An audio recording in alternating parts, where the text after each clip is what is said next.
All right, folks, welcome to Daybreak, and this fellow right here is out for blood from Team MVP and the country of South Korea. In the red trunks, playing ZvZ to the northeast, it is goo versus his opponent, currently up 1 game in this best-of-3 series and looking strong to continue in his tournament of choice. From the team of TSL and the blue trunks playing ZvZ to the southwest, it is HyuN. All right, and this last game, we saw both players playing really greedy. 15 hatch each on a Hana, which is fairly close positions. I'm really going to be really curious to see if they both play greedy again. Okay. If they both understand each other well enough. Like, well, we both want macro games. We're not going to do a 10 pull. We're not going to do a 9 pull. We're going to just fight and kill each other later on. Yeah, I'm intrigued to see what happens here because the best-of-3 mindset is really odd, especially in a mirror matchup. And sometimes they do crazy things. It's you know, I'm down 1, I'm going to 8 pull, I'm going to 9 pull, and we're going to see where that goes. But that is not something we're seeing from either of these guys. But the question is, do they go pull or do they go hatch? And this is an elimination game. This takes this. Oh, look at that! You see that drone? HyuN controlled the drone. Looked like he was going to go up, maybe make a pool, do something like that. Just decided no. Go back to mining. Okay. There it is. So now he's going to do a hatch, not a pool. That's such a risky thing. If I lose 1 game, if I trust DRG not to 10 pull me for my tournament life, that's both. It's an unspoken gentleman's agreement between Korea and ZvZ. It's like, thou shalt not 10 pull on Daybreak. It will not happen. And as we can see, both these guys going for hatch. All right, so for the next couple of minutes, absolutely nothing is going to happen. So let's talk a little bit, I suppose, about play styles. Now, in this situation, would you think goo would attempt to be the aggressor once again? Is he going to try and tech up immediately to Mutalisk and try the same trick twice? What would you expect from him? All right, well, DRG's getting gas first again, and he's going to be able to tell probably that HyuN isn't doing it. This time I wouldn't be surprised to see either a full all-in. Last time he just brought Zerglings and just put a little bit of pressure. I wouldn't be surprised to see him actually go for it there, or just not at all. Just play very passive, maybe even just send 4 Lings out in front of the Overlord. Just to see if HyuN will overreact to, oh, Lings again, that sort of thing. HyuN, on the other hand, last time he was forced into Roach Infestor, Roach Queen, that sort of thing, because of how far ahead those Lings put DRG tech-wise. This time, maybe HyuN won't get as far behind. Maybe he likes Mutas. I would love to see HyuN versus DRG Muta Wars. That would be cool. That's like we could make a custom map of that. HyuN versus DRG Muta Wars, endorsed by both players. Nothing but a map to learn how to control Mutalisks. Like maybe you could have a special Mutalisk that would gain powers and things like that. There's ideas there. It's almost as good as the idea that we had for a custom map whereby you basically play a free-for-all and all of the unit abilities and attack powers are scrambled and everything is blocked out. You don't know what your unit does until you build it. Huh. Like a Zergling with Storm, perhaps? Yeah, exactly. This is like, I want to see that made. That seems like such a hilarious map. That would be pretty awesome. Yeah, we got to get that made. I'm going to go talk to my map maker when we get back, and maybe we'll finish Trolley Battles. Anyway, so as you can see, we're filling time because nothing is happening right now. Both of these guys playing very, very standard. HyuN, this is tiny little supply blocks every now and again for HyuN. It's really interesting to see that. I mean, if you compare it to like a player like Stefano, he'll go up to supply cap and build just 9 overlords, and then not really have to worry about it. HyuN, I think, like plays so tight that every now and again there's a few seconds where he gets supply blocked. He obviously wants to build something, but he can't. I don't think that's really hurting him at all. I guess it's more of a stylistic thing. He might be under a little bit of pressure. He's going to have to play the biggest matches of his life really soon in GSL. And he's already had to play a bunch of games here. Maybe he's not used to the time difference. He had to fly to Vegas, foreign country, foreign language. Same for DRG, but he's more used to it. Yeah, DRG's been out to quite a few foreign events. Just a few. He almost essentially lives in America now. It happens, so he's not too concerned. But you're right, actually. There's been some very interesting discussion on the matter of people like HyuN who are honestly not... They're not regulars at foreign tournaments. Like Innovation is another example there. It's like, how is Innovation's play being affected by the fact that he is now in America and really doesn't have any experience whatsoever playing in foreign events? That's a very good point. Innovation lost to Violet, and I don't remember who else. But it was the Violet game actually was incredible. Like it really, really was. It was so good. And the thing is that Innovation actually played perfectly In, wow. in the first game, he played perfectly. And he started on an 11-11 Rax that was instantly scouted, and yet he won that map anyway. So that's just impressive. I mean, Violet was able to win overall, but that first game was just phenomenal. All right, we're getting a little bit of a Ling run by right here, just scouting, nothing else. Those, of course, will not accomplish anything. Does he see anything in the main base? Oh, he's got to spot lair timing. He's going to know his opponent's got a Baneling nest, so it's a little bit of useful information nonetheless. The question is, what kind of tech are we seeing? Well, Roach is on the way here for HyuN and +1 missile attack.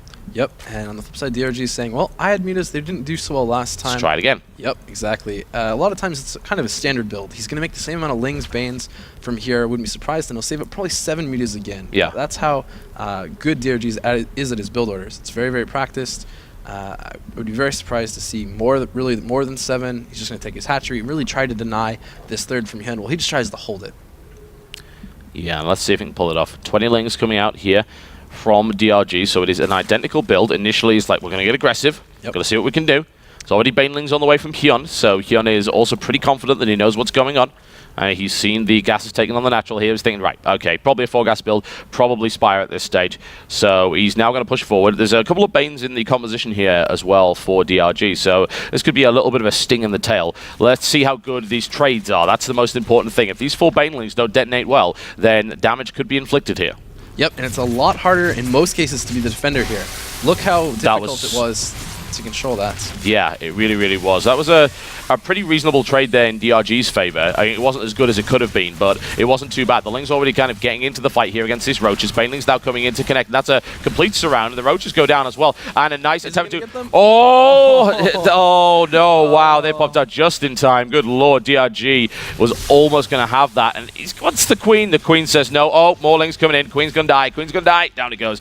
There we go. However, the third has not been taken out as of yet, and it won't be, but pecking away at it is going to really, really help those mutas as they come in. 8 on the way. He did get the Queen. The Queen's not going to be having extra energy. HyuN needs to be putting up some Spore Colors. He's just putting up 1. This is a whole bunch of area that DRG can go with these mutas to kill him. He's being forced back, though, because of these Zerglings, maybe these few Roaches.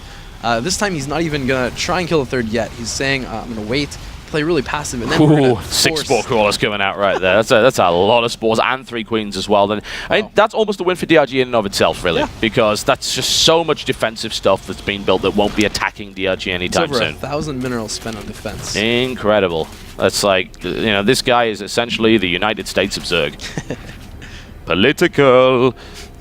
What do we have, however? This aggression coming up to the third. Just going to pick off a few Overlords here and there. That was actually a really good pickoff, because that's a serious supply block there for HyuN. He hasn't even started building another Overlord as of yet, but I guess he anticipates losing some units here, and he might. There's a Ling run by going to the natural. Well, still not building another Overlord, losing another Overlord, still not building a new one. This is actually really bad. Yep, this is a choke, guys. Yeah. Just a little bit. This is all the pressure that you're just putting on with these mutas. Happens to everyone. Happens to HyuN. Like, oh, it's an amazing thing. DRG is quite the player. Like, this is how much he cares about Spore Crawlers. Not at all. It's just like, I know I can micro around that auto-targeting. I know the ways and means. He didn't even take that much damage. He was killing things off underneath 2 Spore Crawlers, and he did not care. Now, what's he going to do? Well, he's actually adding on more drones. He's not just going all in on Mutalisks. He's going to add some tech. He's looking for Roach speed and a transition to Roach Infester. Yep, HyuN making 8 Infestors, which is going to kind of be a bank for him. He's investing in the future with that energy. In the meantime, DRG, though, is getting an extra hatchery. That was something we saw last time, where HyuN banked like 1,000 minerals, and this game it's not really the case, but still, there's only 3 hatcheries, I think, available for HyuN to make larvae. Yeah. And again, we looked at the drone count, it's much lower for HyuN as well. So HyuN kind of playing for the really, really late game, where DRG is going to say, like, he's going to take that 4th already, and he's probably just going to try and focus on denying the 4th of HyuN with all of his Roaches, his Mutas, and Infester. This little maneuver here was neat. I liked it a lot. The idea that he brought an Overseer in so he could actually just break the connection of creep. So reactions would be a little slower for Infestors and Queens moving in. It's not a huge thing. I just think it's neat. That's the best way I can describe it. It's kind of cool. I like it. It also prevents him from expanding creep out from the 3rd. Like, that creep would have continued on. Absolutely. All right, we're going to get... Well, maybe we're going to get a free Baneling. I guess not. Doesn't just want some it. Health. So I don't want your free Baneling. Get away. Don't want your charity. Yep, that's actually like a small thing where, okay, DRG's a little bit afraid. He doesn't want to lose these mutas yet. He wants to keep these Overlords alive. He wants to trade them properly for energy. Yeah. He just can't if he loses them right there. Yeah, so he's going to stay away. Yep. He could dip into the main, potentially. And there are a couple of areas he could hit, maybe take out a drone or two, work on the extractor perhaps, but that would also mean that the mutas are out of position, and no doubt he'll want to be doing a nice big attack. Oh, a free Overseer would be absolutely wonderful. He's going to get it as well, so that's absolutely great for him. And oh, it's another supply block for HyuN, actually. That Overseer actually represented some supply, and we're seeing, there we go, 4 overloads actually in production. Hydralisk being added on, the classic composition, Roach, Hydra, Infester, and we see no sign of, oh, there it is. Hydralisk then coming in for HyuN as well. I feel like that would be a little bit earlier. There's such a beautiful Overlord, I guess, surround. Those Overlords are kind of encamping HyuN's base, and he's only now getting Hydras. And when he attacks, HyuN has to kill him. There's nothing like, well, he can only do a lot of damage. No, his army has to. Oh, those Infestors. DRG playing with fire right here, quite clearly. Even a couple of Infested Champions going down to say, nope, you cannot be here right now. But what do we have here? A very large Roach force indeed. Roaches with speed and a advantage, in fact, for DRG in terms of numbers. But his opponent's Infestor count a little higher. Yep. That's the late game that he's trying to go for. DRG just saying, no, stay in your base. I want to have my 4 bases up for a while before you can even get close to that. And these mutas now really being ineffective. Yeah, they're kind of blunted, really. I mean, he'd have to add on a few more to reliably take down those Spore Crawlers without taking too much damage. In the meantime, posturing in front of his opponent's potential 4th base, hasn't gone into attack yet. And of course, when he does engage, he's got to do it right, because he's up against Infestors. Yep, exactly. He's going for a Hive. A lot of times you'll see Zergs play into like Nidus to dropship, maybe put a few Infestors in the main, even try and burrow around with Infestors to do some harass. DRG really saying, no, I want to play safe. I have 4 bases. I think when we engage, I can take you to the macro game, to late game, and win.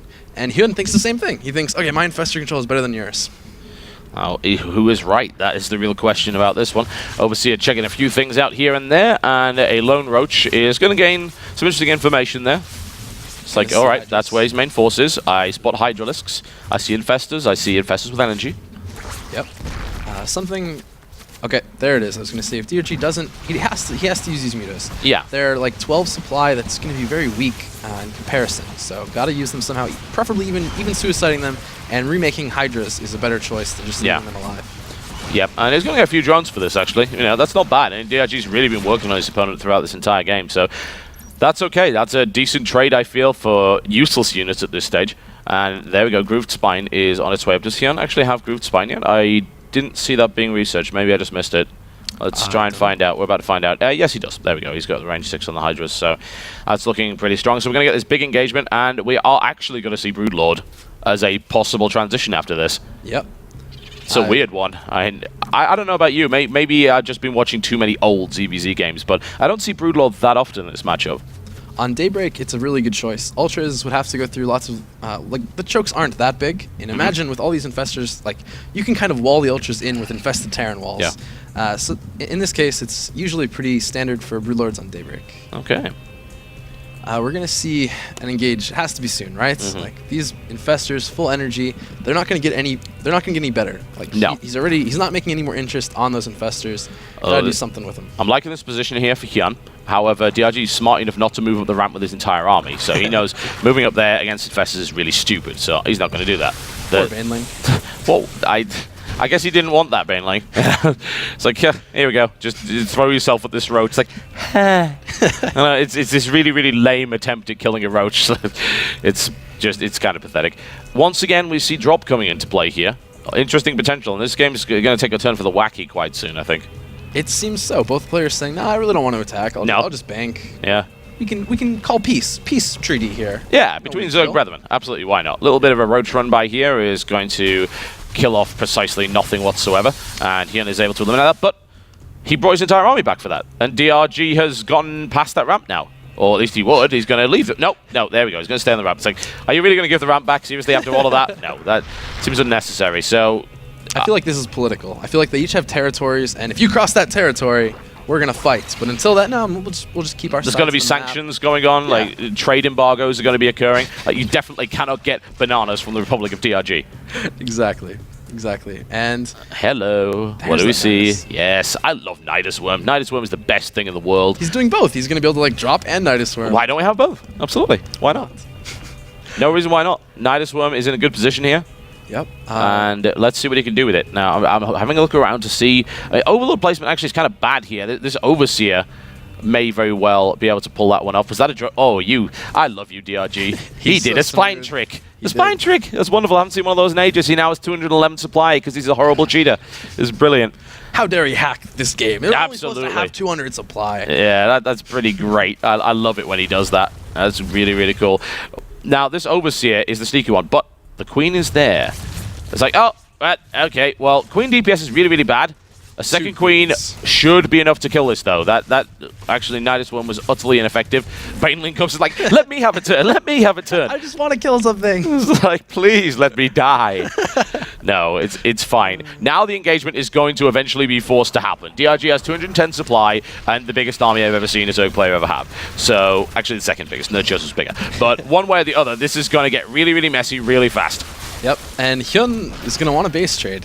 As odd as that's going to sound, like, I can't see his army winning here. The Broodlords just provide too much extra DPS. This is silly. I mean, I can't call this. It's just a million infested Terrans being lobbed to either side. 17 infestors are being built by HyuN, as well as 7 Hydralisks. This is a great position for these Broodlords to be in. Now, that's a bunch of freebies here. And, well, looking at the supply count is the only way to really tell after that engagement. Yeah, that was a solid win for DRG, no question. Yep. Really solid, in fact. I mean, with that many units coming in, the army of HyuN essentially got crushed there. And these Broodlords, there's just no answer to them. Yeah, they're just like staying in this little invincible area. Yep. Just helping. They're not going to run into Broodlords. Nope. There's no political embargo on the amount of Broodlords that those guys can shoot, and I don't see 17 investors being able to help pull them back. We're going to see a game 3. We are going to see a game 3, and that's a wonderful thing because both of these guys are fan favorites and they're putting on a rather entertaining display, to say the least. This game's just gone crazy at this point, with Hydralisks now marching in, and oh no, the Nidus one will die before being able to do anything. It's such a horrible thing to see. All the infestors being brought in. This actually could be really bad for DRG. He's got to get out of there. It's like, oh yeah, all my Hydralisks are at the front. Oh, there's a Nidus. He got... hang on. No, how did that live? The Nidus is actually being built. There's no response coming in here. HyuN somehow got the Nidus worm up. Who would kill a Nidus worm? What? Huh? This is about to get really bad. There's a second Nidus coming down. HyuN's actually got units in the main at this point in time. This wasn't supposed to happen. DRG is very, very worried. Another Nidus is coming down to replace that. And suddenly, all the infestors have made their way into the main base of HyuN and DRG and are starting to do as much damage as they can. But it is infested Terran versus infested Terran. It's proxy soldiers going on here. Down goes another Nidus worm. I'm not sure how effective this was, but it was damn funny. Indeed. I'm going to go with not effective at all, actually. GG. And there we go. Third game. Yeah, he likes us. He is an entertainer. He wanted to show us the Nidus worm. It's like, I built this Nidus worm, and I'll be damned if I'm not going to get to use it.